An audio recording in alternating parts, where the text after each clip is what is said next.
What is up, Bitcoiners? Welcome back to Fed Watch. Sitting here with Ansel. We got quite the list of notes here. A lot of macro, a lot of things happening in the world of central banks, a lot of things happening in the world of Bitcoin. Bitcoin is in the spotlight once again on the national stage, on the international stage.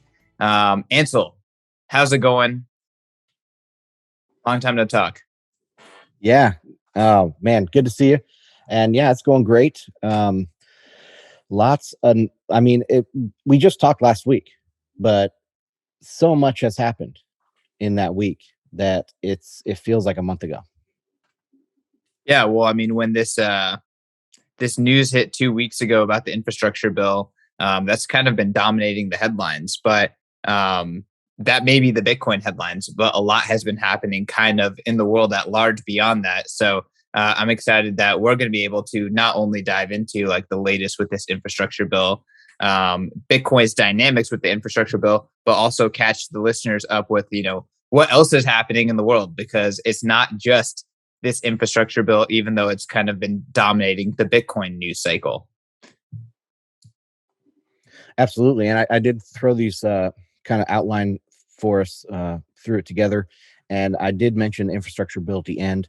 You're probably going to have way more detail on that than I am. Of course, I followed it, but I bet you followed it way more precisely than I did. So should we jump right in with the Fed news? I have Fed news, then China news, and then we can talk about the infrastructure bill. Let's do it. What's happening at the Fed? Okay, so I'm just going to share my screen if I can. And we're going to start with this first. The Fed is increasing talks about a taper. Every couple weeks, it seems like a few more headlines come out and a lot of people are talking about the taper. And here from Reuters, Fed officials are saying tapering is near. Atlanta Federal Reserve Bank President Raphael Bostic said he is eyeing the fourth quarter for the start of a bond purchase taper, but is open to an even earlier start if the job market keeps its recent torrid pace of improvement. I mean, there's a lot in there because maybe we can talk about this in another episode, but everyone's saying that the job market is improving, but is it really? Right now, there's more job openings than unemployed, and that ratio typically happens at the top of market cycles, not at any sort of bottom. So that's very interesting. But as you can see, a lot of people continue to talk about this taper. We did last week say that there were some kind of unique creative thoughts going on about maybe they want to taper mortgage-backed security purchases and not treasury purchases as part of QE. Haven't heard any updates in that regard, but they're maybe starting to think about different ways that they can do a taper without causing a taper tantrum. So do you have any top questions or comments on that? And we can move on to the next part. So, just to kind of refresh on like what you're mentioning about tapering in mortgages rather than other purchases, pretty much what's happening is like there's a lot of different assets that the Fed has been buying throughout these crises, and they keep kind of like expanding to new things that they can buy. And one of the older things that they have been buying are these mortgage-backed securities that are associated with 2008. Is that correct? And so as part of like the narrative of tapering, they can taper throughout kind of like this different scope of things that they are, currently purchasing and have facilities set up for. If they can kind of spin the narrative like we're tapering while kind of like maybe reallocating or taking tapering from areas that aren't necessarily presently hemorrhaging, presently an issue, but even still, that we do not know the second, third, fourth order effects of whatever that may be. Maybe the mortgage-backed security market is heavily reliant on this kind of purchasing. We don't know. Again, these are complex and kind of like intertwined systems. Yeah, exactly. And they think they're being creative, and maybe they are, because the very next story is about the reverse repo stuff. As we've been detailing on the show almost every week, I'm going to share my screen again real quick. the overnight repo is just exploding. So Monday, the number was 981 billion. We did pass last week $1 trillion overnight, and it just is an upward to the right sort of chart. So some experts like what is his name? Zoltan Polznar from Credit Suisse. He's an analyst for Credit Suisse. He's estimating up to 2 trillion. This can get up to 2 trillion. So I think they're kind of scared of this. There is, and I've said before that this is not like imminent danger, but it is showing a very like weak, fragile market. One of the things we did mention last week that we didn't get into heavily was this standing repurchase facility that is going to be going on at the Fed. And this is the opposite of reverse repo. So reverse repo is when financial entities bring cash to the Fed and they get collateral or securities. They can use those any way they want. They can use those in the open market repo. They can repledge them. They can do whatever.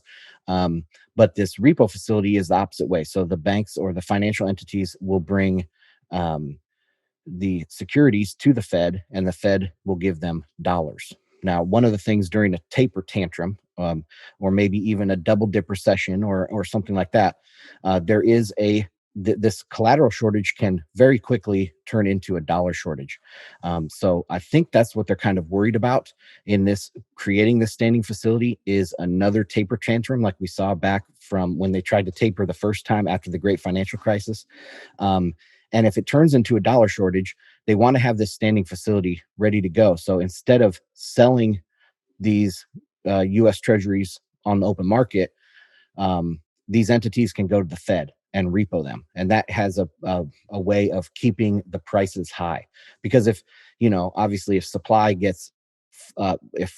floods the market as people are rushing to get dollars, then it could really spike rates, right? And drop the price of these things. So I think this is a way to ease the effects of a taper tantrum. And so what that tells me is that most likely a taper of some sort is coming later this year, maybe at the very beginning of the fourth quarter, like they're starting to signal out there, put out there in the headlines that they are going to be tapering in the fourth quarter. I think that's actually quite likely looking at these standing repo facilities. And I honestly am kind of out of my depths when talking about, some of these creative tools that they're using in facilities. But what it sounds like to me is that the Fed is like playing both sides of the market here. On one side, they are injecting securities and collateral into the system. And now they're preparing to, again, be in position to inject cash for securities. So they're really setting up to kind of like completely attempt to manipulate the market. Again, like you always have to add the asterisk that they're trying to manipulate something that they don't actually control, which means that they don't have all the power, and things can go in ways that they don't expect, which they pretty much always do. But I guess what do you have to add onto that in terms of like kind of your analysis or your opinion? Well, the reason why the Fed is stuck is because they can't get rates up. Actually, these rates are stuck at zero. And remember, the reverse repo floor that they put in was the 5 basis points, and the short-term Treasury bills were still yielding under 5 basis points, even when the Fed tried to set a floor at 5. And so they're stuck at zero, and they can't get off zero. And any last drop of extra deposits or extra reserves that these banks have, they're going to the reverse repo. And so I think the Fed is kind of concerned about this. And this is kind of a trick to get off, possibly put a floor at 25 basis points, because that is what they said they're going to be offering this facility at 25 basis points, both to domestic and to foreign. So I don't know. I think they're maybe trying all sorts of different things to get back control of some section of this rate yield curve. So can you actually share that reverse repo chart again, just because It is so drastic. I mean, honestly, the only thing that looks similar to it is like the Bitcoin chart in terms of like the price action in that time period. But like, oh my God, like that's just blowing out 2001, 2007, like everything in the past. Oh, sorry, no, Yeah, that's 2017. and 2017. all of these spikes in the past also ended at or were at the end of the quarter. As people were rebalancing their books, they needed some overnight liquidity, just to get them past the end of the quarter. All of these spikes are like, between the third quarter and fourth quarter and first quarter. And so, yeah, and even this little blip here is right at the end of the first quarter of this year. And so, this is unprecedented. There's no other time in the history of the Federal Reserve that they've had anything like this going on. Can you, I guess, yeah, I mean, and again, if you're just like looking at the bottom, if you zoomed all the way back again, nothing looks like this. Like this is really insane. You should tweet this chart out, Ansel. Will do. Just Yeah, I eye included opening. it with I included it with last week's show notes. But yeah, every week it keeps climbing, and that's it's pretty incredible to watch. Man, this is insane. Um, okay, well, I mean, in terms of what's happening with the Fed, a pretty huge thing that's happening is Mhm. there seems to be scrutiny and pressure on Powell, who has been the shining arbiter of reason guiding America through the COVID crisis. Can you talk about the trouble for Jay Powell? Yeah, so he's coming up for his like we mentioned this last time also that he is coming up on the end of his first term. And so they are appointed by the president. The chairmen are appointed by the president for a 4-year term, and he's coming up at the end of his term here. And last week I said it was November, but it's actually in February, so he has a couple extra months. I think he's pretty popular with the administration. He's pretty popular with bankers out there, but there's a few people that he's not very popular with. And I'm going to share my screen again. So this is some headlines recently. Where is it? Uh-oh. I have to get back to it. Okay, here we go. Progressive opposition to Powell clouds his chances for second term as Fed chairman. And in here, some progressives are unhappy with his bent toward easy financial regulations that were put in place after the 2008 financial crisis and think the central bank should have someone more in sync with democratic politics in charge. If Mr. Powell isn't given a new 4-year term next February, when his current term expires, the leading contender for the job is Lael Brainerd. So, we have to talk about her too, because her name continues to come up over and over. And this was a headline that I found. She made a speech somewhere, and this is from August 1st. And here she's saying U.S. needs CBDC for international use cases.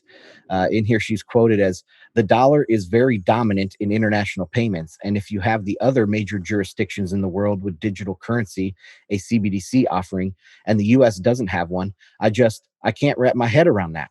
It just doesn't sound like a sustainable future to me. So, what are your thoughts on Lael Brainerd maybe taking over the Fed? And she seems to be much more friendly to this idea of a CBDC, which Powell has stiff-armed the whole time.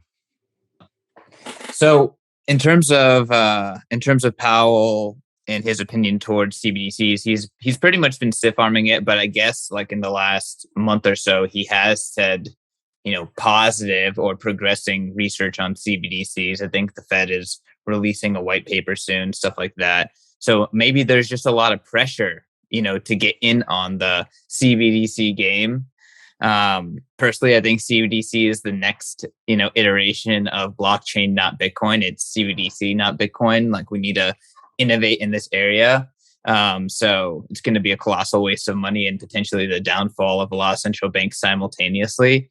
But with that being said, switching to a Baynard, I rather than her position on CBDCs, I'm be more interested in like what's her position on Bitcoin, crypto generally, open source networks, and if she's going to be adversarial, because it seems as though Democrats in general have had a negative view on on Bitcoin and crypto, and have had a much more statist fiat oriented view.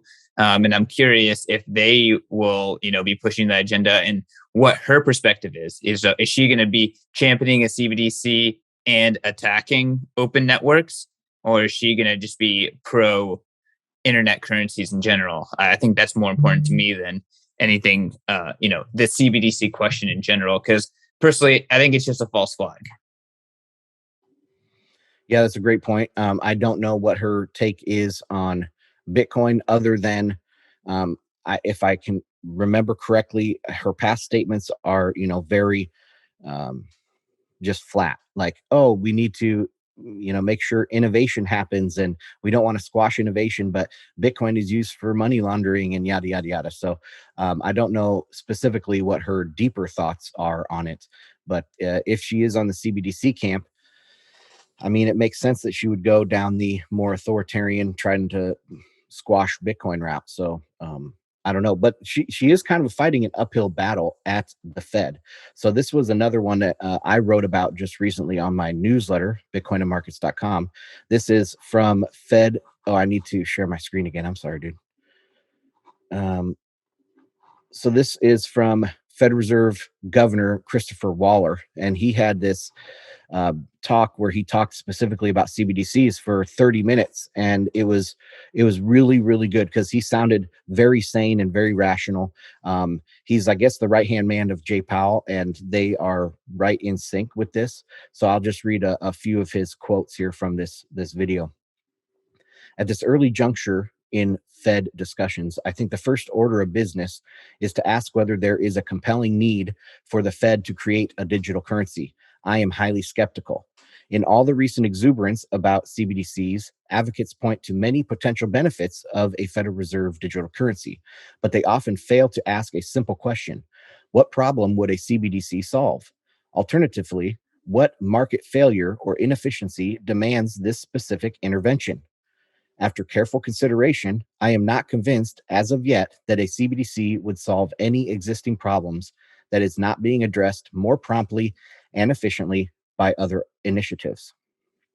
He continues, since these problems are primarily technological, and there's no reason to think the Federal Reserve can develop cheaper technology than private firms, it seems unlikely that the Federal Reserve would be able to process CBDC payments at a materially lower cost than existing private sector payment services.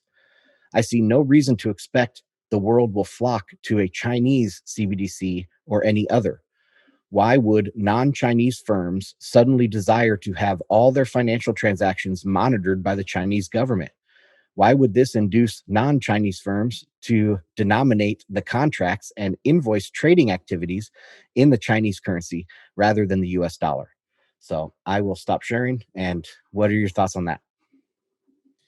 I mean, again, it's interesting to see all of these different personalities within the Fed having pretty complex opinions, right? And it seems like this person is a lot more aligned with how we perceive, what creates, networks and monetary network effects, and what we assume to be dollar dominance right now. I mean, I would say that, okay, hey, Brainerd, yes, the US doesn't have an official CBDC, but in terms of actual fiat crypto usage, like the dollar is the dominant currency.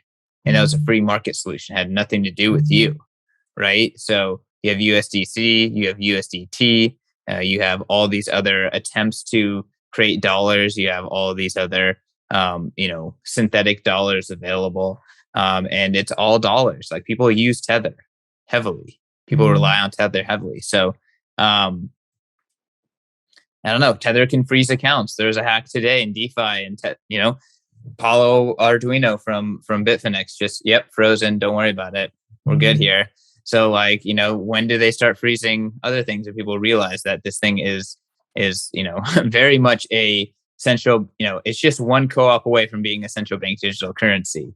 If the US was really serious about getting in on the CBDC game, boom, just co-opt all of the stable coins, and then and then, merge the accounts. There you go. You're good to go. You already have the network effect.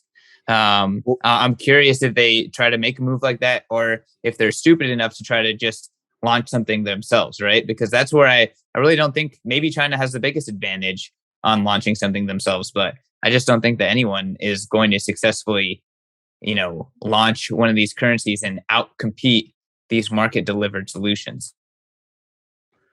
Well, yeah, Powell has said, we've covered that these like Tether and other stable coins resemble banks. And so, it would be, they would fall right under the same banking regulations. They would fall right under the same way that banks make loans today to print money. That's how money is actually printed, is through the commercial banking system. And so he was likening these digital dollars to exactly what we've always had: bank dollars, bank notes. And so I thought that's very interesting. And really, it's very simple. And these people at the Federal Reserve, Powell and this Waller, seem to be really clued in. And in their meetings, in their secret backdoor meetings or behind the scenes meetings, they will be able to bring up these very simple rebuttals to Brainerd or to others that try to push something like this through. So I think a CBDC would most definitely, in the United States, would have to be a congressional thing. I don't think that the Fed would ever be able to launch anything on their own. So that's, at least to me, that's comforting to know that the Federal Reserve could not overstep in that way. All right, Bitcoiners, I want to tell you about our newest sponsor. This show is brought to you by Ledn.io. I have been super, super impressed with the guys over at Ledn. I've actually known the co-founders, Adam and Mauricio, for a very long time. I've had the pleasure to watch them build Ledn up from a tiny, tiny startup to now a super impressive institutional grade Bitcoin and crypto lender. Y'all, I'm so impressed with these guys. They are offering some of the best rates out there. I don't think anyone even comes close to touching them. You can get 6.1% APY on your first 2 Bitcoin that you deposit into Ledn interest accounts, and you can get 8.5% US on USDC deposits. I mean, I know all the competitors, they're not even close. If you're going to put your crypto and your Bitcoin into an interest account, Ledn is by far the best. And on top of that, like I said, these guys are hardcore Bitcoiners, and they know the products and the services that Bitcoiners want and appreciate. They came up with B2X. It allows you to put your Bitcoin in, they leverage it up, and you can, with one click of the mouse, get twice the exposure to Bitcoin. So if you're super bullish, Ledn has you covered with a super, super easy way to get leverage with B2X. And then on top of that, they know that Bitcoiners care about your reserves. They know that Bitcoiners don't like under reserved and not full reserved financial institutions. So they are pushing the frontier in transparency in the digital asset lending space. And they are the first digital asset lender to do a full proof of reserves and proof of attestation through a Mariano LLC, a public accounting firm. So the Ledn guys, they know what Bitcoiners like. They are legit. I encourage you guys to check them out. Do your own research and go to Ledn.io. That is LEDN.io, and learn more.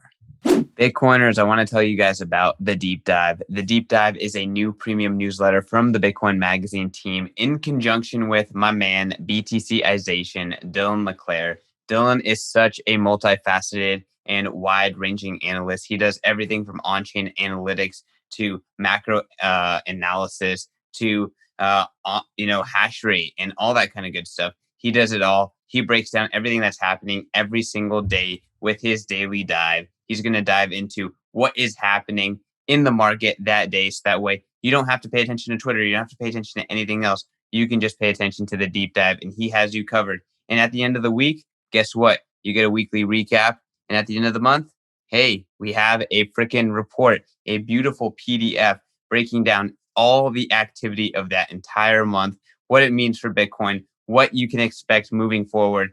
The Bitcoin market is going to moon. We are here to make sure that we maximize your stack. Go to members.bitcoinmagazine.com to sign up today. And if you use promo code BITS, you can get 1 month for free. So again, the deep dive, I've been checking it out every day, and you should too. Back to the show. I mean, I don't know about that if they could not, and it just depends on the political appetite. So I definitely think that like these are reasons why it doesn't make sense in our opinion, right? Also, we're Bitcoin bulls, but on the flip side, like the marketing hype is real, the political pressure is real. Powell is putting out this white paper, for whatever reason. I definitely think that when in fiat world marketing matters a lot. So we're operating in fiat world and this is peak fiat. So, honestly, that's a benefit for Bitcoin because these guys get to distract themselves with this stuff. Going back to Brainerd, she's been writing a lot and she's been speaking a lot, right? Like she's doing the things to be the front runner, right? To be the thought leader.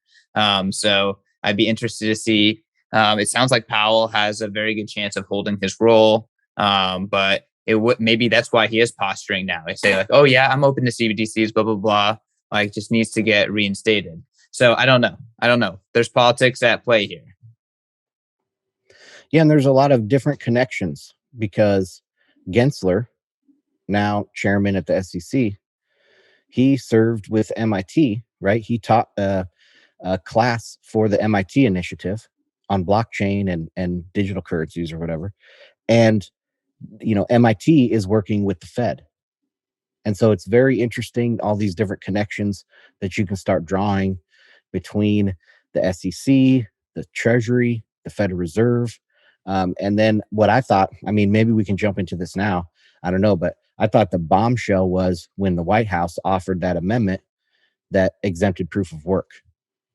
And when you take that in context of all of the connections of people sitting on different chairmanships and different boards, tracing it back through MIT, and I think that you could go down a conspiracy theory rabbit hole on this in a good way, that it will work out well for Bitcoin.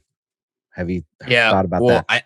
I definitely want to talk about that when we touch on the infra bill. I know Log Scale, a great person, and Nim on Twitter, put together a great thread detailing his theories there. But yeah, I mean, I personally think there's fifth pillars everywhere. There's Bitcoin insiders everywhere. So who knows? But let's talk about China, because I think for a lot of Bitcoiners who listen to this show, we are their main source of news on China and international politics and macro. So China is huge. There's a lot of fear, uncertainty, doubt regarding China at all times in general about everything. So, what's happening in China? Well, I didn't pull the headline specifically to share my screen on this one, but there's talk right now of recession in China, and people are recommending that maybe this is time for the PBoC to lower rates because people are seeing the stock market falling. I think it fell like between 6 and 8% within a week's time a couple weeks ago, and so people are starting to see that there's some slowdown in China. Also, the macro numbers on oil and copper and other commodity inputs, imports into China, are slowing. And so that means obviously that the manufacturing export economy is slowing over there in China. They have an increase in COVID numbers.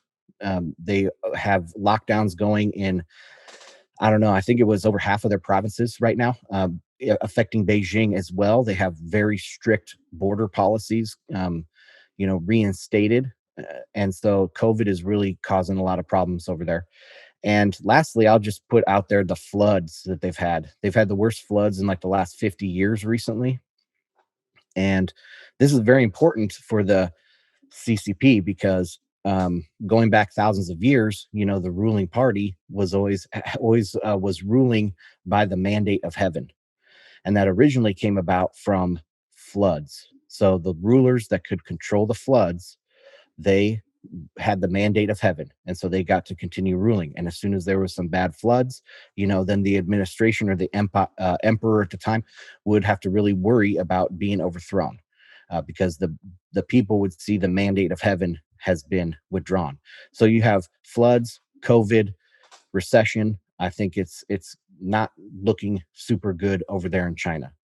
Now, one thing I do have to share I'll share my screen here again real quick, is a thread by somebody, if I can bring it up, is this the last bear standing on Twitter. And he has this great tweet thread that goes on and on and on about Evergrande. Now, Evergrande is the largest, and I'll share this link in the show notes for people, but Evergrande is the largest real estate developer in China, and they're estimated to have over $100 billion in direct debt, but it could be in the hundreds of billions for all sorts of different debt that they might not have completely legitimately on their books. But they've been in a slow motion default for about a year, and it seems to be accelerating. So if if this too big to fail type entity over there in China is accelerating into some sort of debt default, hundreds of billions of dollars worth of debt, that could be a real big contributor to a recession. So all of these things put together, I am thinking that China is going to be some sort of China slowdown is going to be coming in the next 3 months or so. I mean, that's pretty crazy set of circumstances all coming together. I mean, you have been paying attention and you have been a staunch China bear for as long as I've known you. So, maybe you're right here. Again, it does seem. Well, go for it. Well, sorry to interrupt. I used to be a China bull back when I was a gold bug, and I was like, they're importing all this gold, and then I get into Bitcoin, and they are a big hub for mining, and so and for trading, they had all the 2016, and they had most of the Bitcoin trading, and so I was a very big China bull back then. But over the last two to 3 years, yes, I have majorly shifted my position on China to be very bearish. And I guess, my bearish position on China, it's difficult to tell the short and long term or short and medium term, but I think in the long term, authoritarianism, top down control does not work. So, first principle thinking there is that they will fuck themselves. And like you said, they were dominating in Bitcoin. And guess what? They fucked themselves, both in mining and in trading, because they're, trying to control, trying to own this thing, and didn't let their economy virgin. I forgot where I was hearing. Actually, no, it was on a Bitcoin Twitter Spaces with Alan Farrington, Alex Fedsky, and then Bern Hoder, who I think is like a fintech blogger. I'll put him in the show notes, but they were talking about how the brilliance of the CCP in the 70s was that they realized that in order to have the true communist vision, they first had to create industry in China to then nationalize and co-opt. They had to build out the infrastructure, and they needed some sort of capitalistic motivation and asset allocation to do that. And it seems as though we're reaching that point where it seems as though China, the Chinese political party, is really starting to clamp down across every aspect and try to maybe do this complete nationalization of the country, and what they're trying to do. And I feel like as soon as they do that, that's when it's over. Like that's when they've killed themselves, because that's when they effectively take themselves out of the market. They effectively put themselves at a asset allocation disadvantage, and they start really marginalizing their people in a significant way. And it's we know the second, third, fourth order, the fallout from that. So I don't know. Again, I feel like I'm rambling here, but the fact that this is happening now, as soon as they're trying to do this takedown, as soon as they try to do the Hong Kong thing, it's almost like poetic justice, but reality is just like, I feel like as I just have lived my short life, that's kind of what I've been experiencing is these things, just the fundamentals matter in the long run. Yeah, fundamentals, and you put the nail on it there. Is that authoritarian, top-down, communist countries, their economy is not going to function as well. And yes, part of the socialist or Marxist ideology is that, yes, you have capitalism, but eventually capitalism must be overthrown in a workers' rebellion or whatever, revolt. And so, yeah, they let capitalism flourish, and now it's turning into the crackdown time. So maybe they're going to turn into another North Korea. Maybe the CCP is going to have problems just keeping power. But this is going to be a huge story in the next 5 years. There is no Thucydides trap here. Okay, China is most likely the declining power, and the US is most likely the rising power. So something fun to watch over the next 5 years. Okay. Well, again, like I would say that for me, one of the major macro themes that I have seen is that the US embodies decentralization more than most countries in the world. And that's the fundamental that it really has going for it.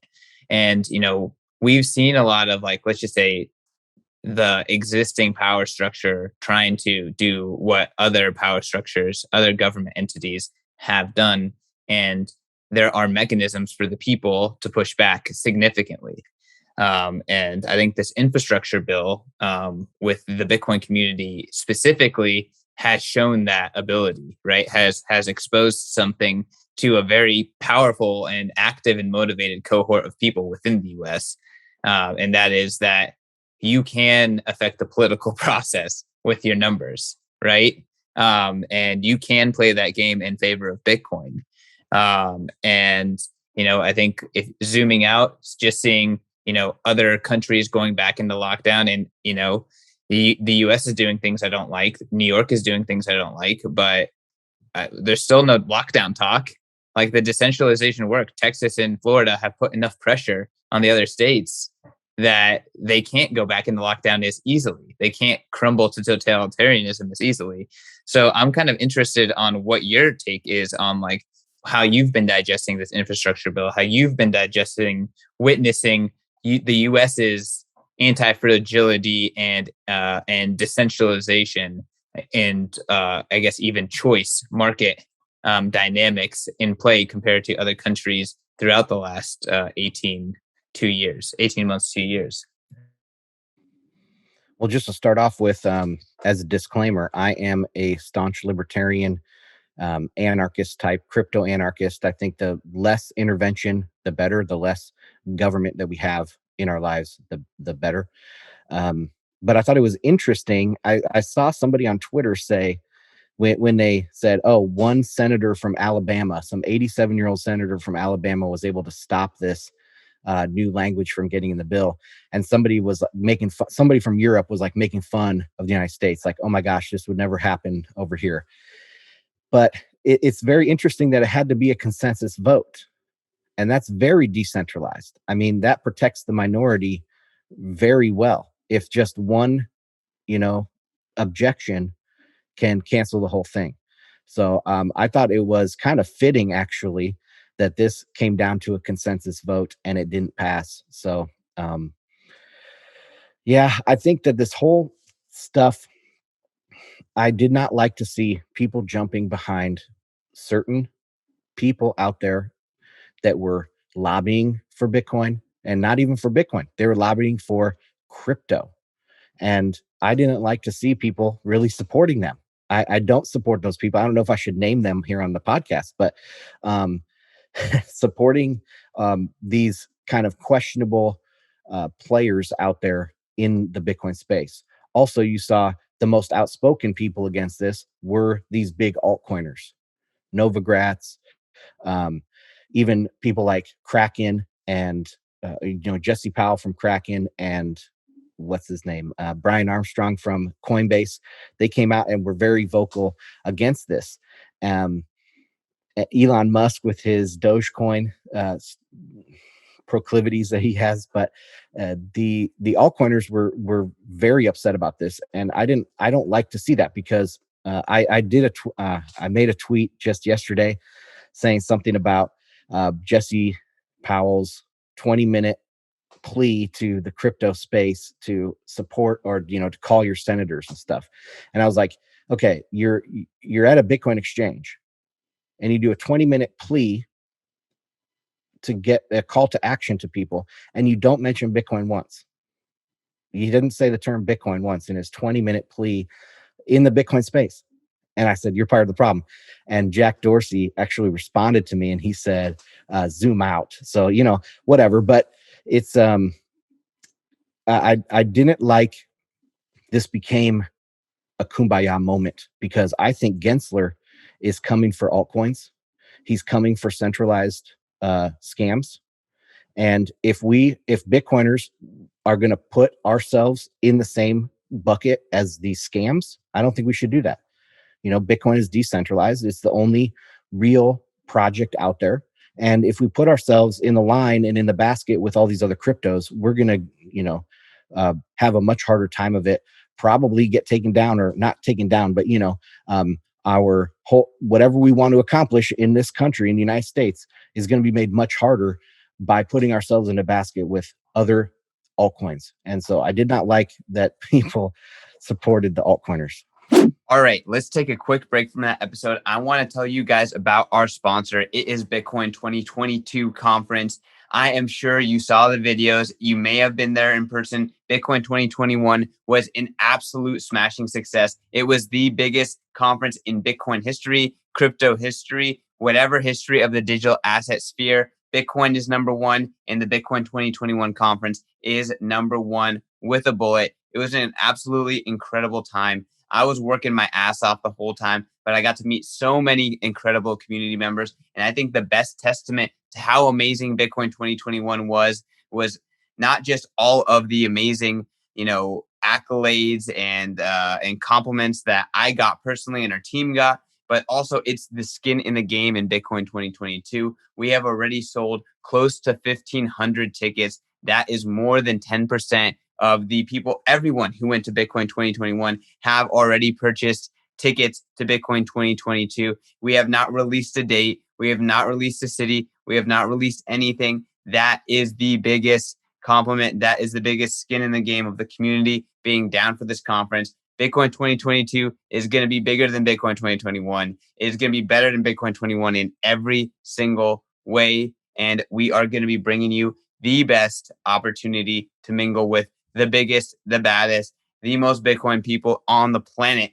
So join the revolution. Go to b.tc/conference. Get your tickets today. I don't know what the ticket prices are. They are going up. I think they're $249 right now. We just rolled out fiat ticket purchases. All the tickets purchased before today were all purchased in BTC. So get it, guys. Get it. Get this ticket. Be at Bitcoin 2022. See you there. So I agree and disagree with you. So where we agree, I totally agree that, we can say Coin Center, we can say any of these other orgs, but pretty much every advocacy group is a crypto blockchain advocacy group.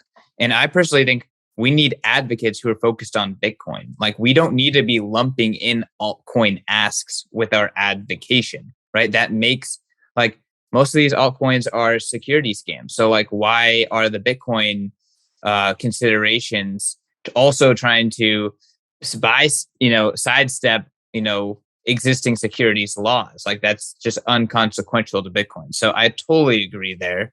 I think that we need a Bitcoin only advocacy organization. You responded to me saying, they're corruptible. All we need is number go up. And I just say, why not both? Like, we have Coin Center, we should have Bitcoin Center, right? If we're going to be supporting an org, I'd rather support one that's at least only focused on Bitcoin. Beyond that, price is just going to continue to go up. So I'm pretty bullish on multiple levels. On the flip side, like, I really, really hesitate to say that the SEC is competent enough to take down scams and go after securities. Okay, why does Ripple still exist? If they were competent, why does Ripple, like, this is on their home turf, the most flagrant, the most ridiculous altcoin scam, and it still is functioning.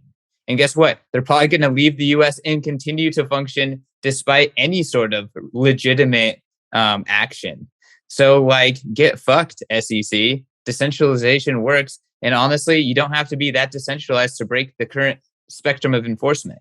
So just accept it. Like the altcoin shitcoins, like they're going to be enough to crush the incumbents as part of it. And, and Bitcoin is going to be there as well.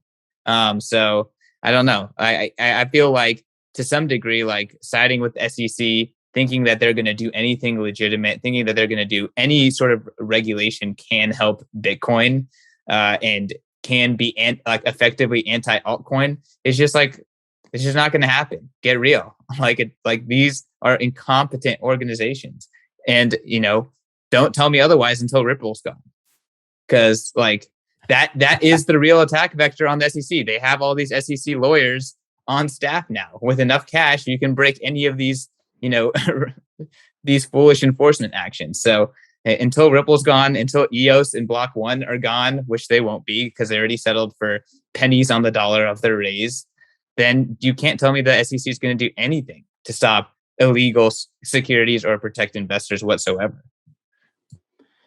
Yeah, I get your point. They arrested John McAfee, but they didn't arrest Brad Garlinghouse. Yeah, I mean, John McAfee maybe actually was a real threat to them. Yeah. Yeah, I get it, but it's not even like the enemy of my enemy is my friend. It's kind of like I don't care, and I don't want people to come to the rescue of scams. I don't want, obviously, I don't want the government intervening. I wish that they didn't have to. I wish that they wouldn't. But that is the way. That is like a fact of nature. And so it's the government's going to come after these scams, and Bitcoiners should not feel like we have to go and protect the rest of this industry.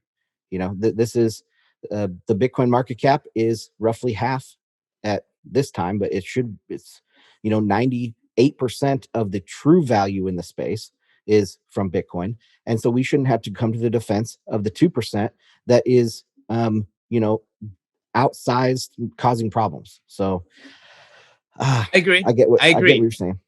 Yeah, I think we're mostly on the same page. And yeah, hey, let's just continue to advocate Bitcoin only, right? Like, yeah, that's all you can do. And I would love to see Bitcoin only advocacy. So, I'm sick of Coin Center. Coin Center, thank you for whatever. Keep doing whatever. But like, we need an alternative.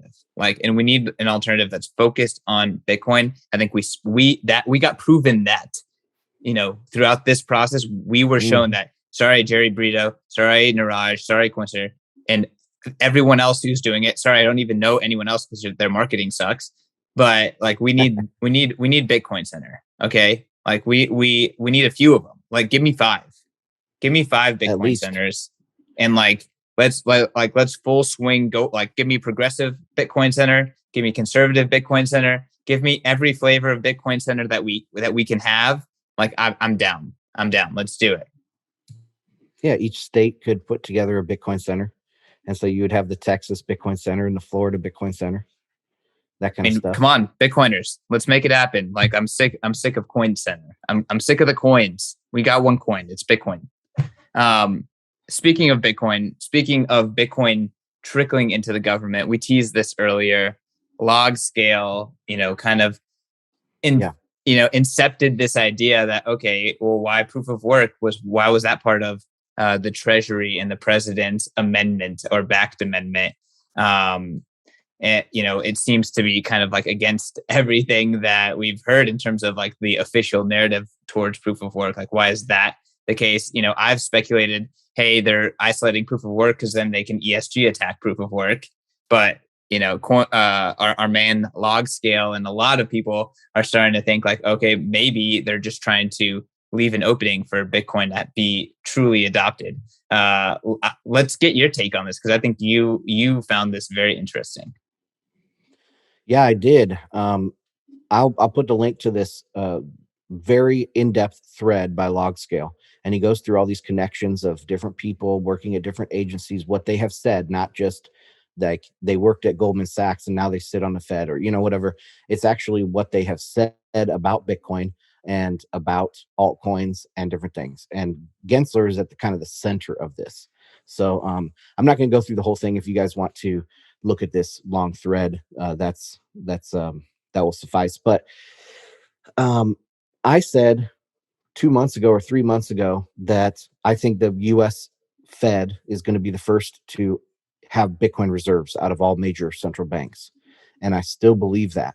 I think the other central banks are stuck in a prisoner's dilemma and they can't get out, because if they try to, um, uh, adopt a CBDC, or the U.S. adopts, or Tether continues to grow and other digital dollars continue to grow, then the ECB is going to be up shit creek.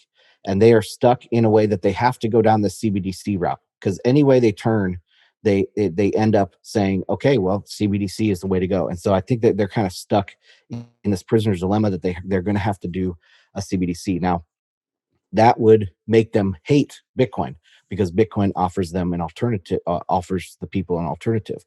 The only bank that's free to act, that their actions are unencumbered by a larger currency, is the Fed. And that's why I think the Fed will eventually just decide to have Bitcoin reserves. They're not going to be stuck in the same game theory that the ECB and the BOJ and those players are. So, yeah, I was glad to see LogScale put this detailed thing together. I didn't know all these connections. I just kind of came at it from a different angle, but this makes a lot of sense, that the White House kind of showed their hand here a little bit by doing this amendment. That, I think, that was the most important piece of this whole saga, was that the Yellen, how Yellen came in and offered this second way, which included the proof of work. I thought that was like a wow moment. Yeah, it does seem wow. It's hard for me to like really connect the dots that there's like some grand conspiracy, to make something like this happen, just because like this is such a clown show shit show, in Yeah, terms of like all of this and the players and like their use of language and their specificity, or their how specific they were with their language. Like it was just a complete shit show. But at the same time, you're right, like it was just really out of left field. Like I don't think anyone would, if you told someone that that would have happened at the beginning of this thing, I think no one would have believed it. So it is really peculiar. Um, I guess,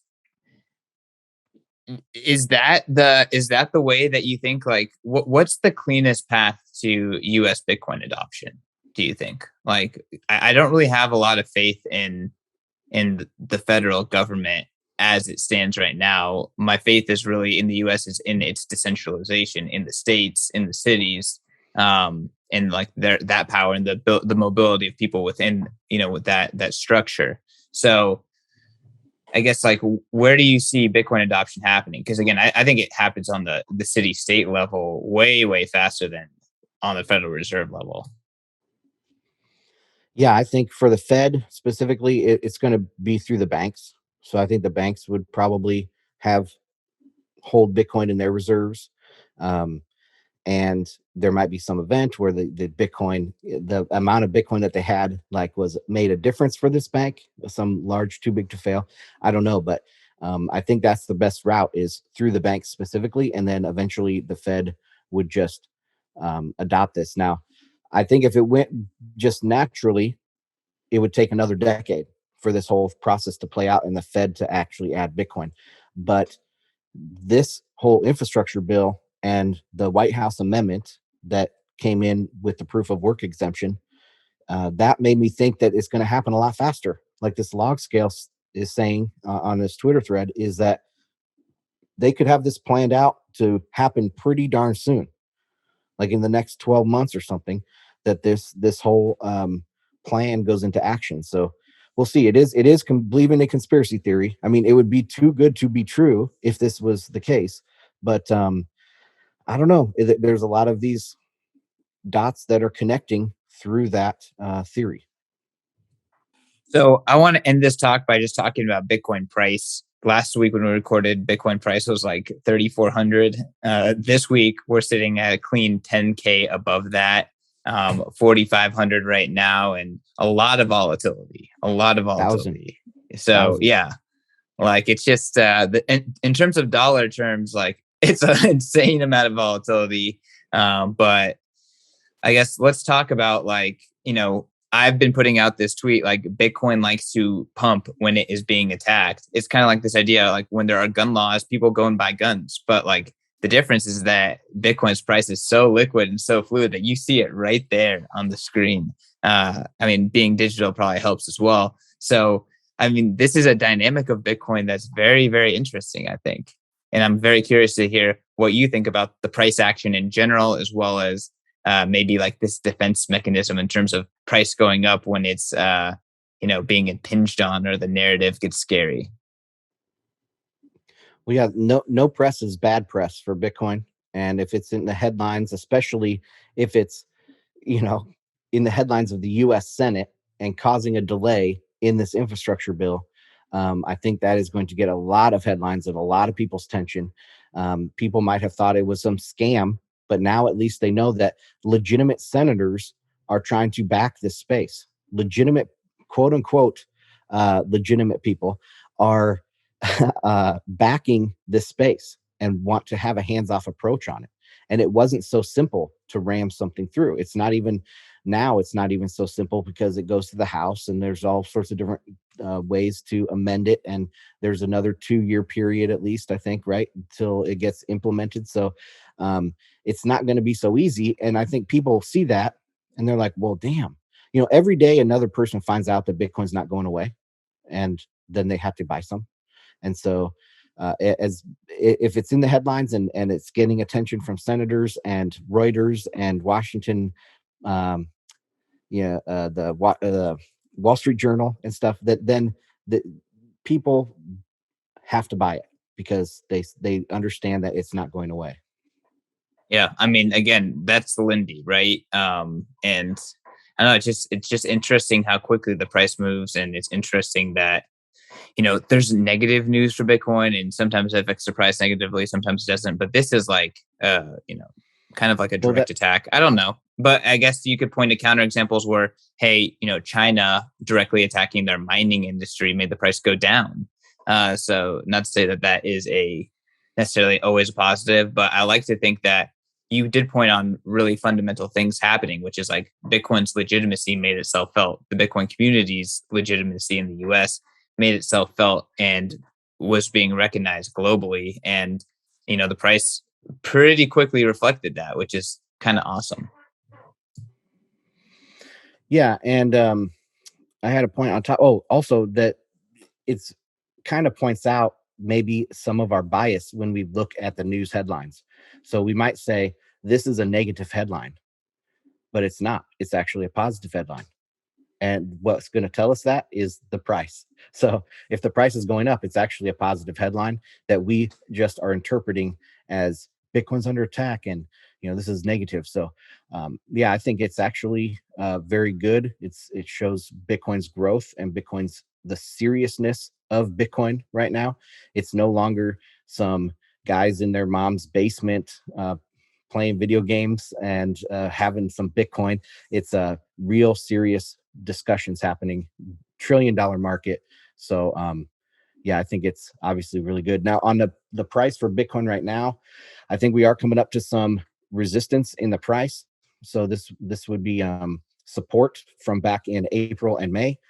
Also a retracement level from the large drop, a Fibonacci level of the 61%. So I think there is going to be some resistance here. I wouldn't be surprised by a pullback to 42,000 before we continue higher. But I do think that this is a pretty significant push up, and so I think we'll get to a challenge to all-time high within the next few weeks. Well, hey, there's been a lot of volatility. You need volatility to keep going up. You need to remove weak hands from their Bitcoin to keep moving up. So it's just a process. And I think it's a beautiful process. Ansel, this is one of our longer rips in a long time. We covered a lot of stuff. I mean, it seems like years are happening in between episodes in weeks, and it's exciting. It really is. Yeah. We started this morning, we messaged each other and I didn't have a single thing to talk about. And look, we had our longest episode yet. So pretty crazy. All right, guys. Well, you know the drill. Follow me at CK_snarks. Follow Ansel at Ansel Lindner. Follow the show at Bitcoin Magazine. And until next time, 5-star reviews, share it. And make sure to check out everything we're doing at Bitcoin Magazine. Make sure you check out everything Ansel is doing on all of his platforms. All the links will be in the show notes. Catch you later.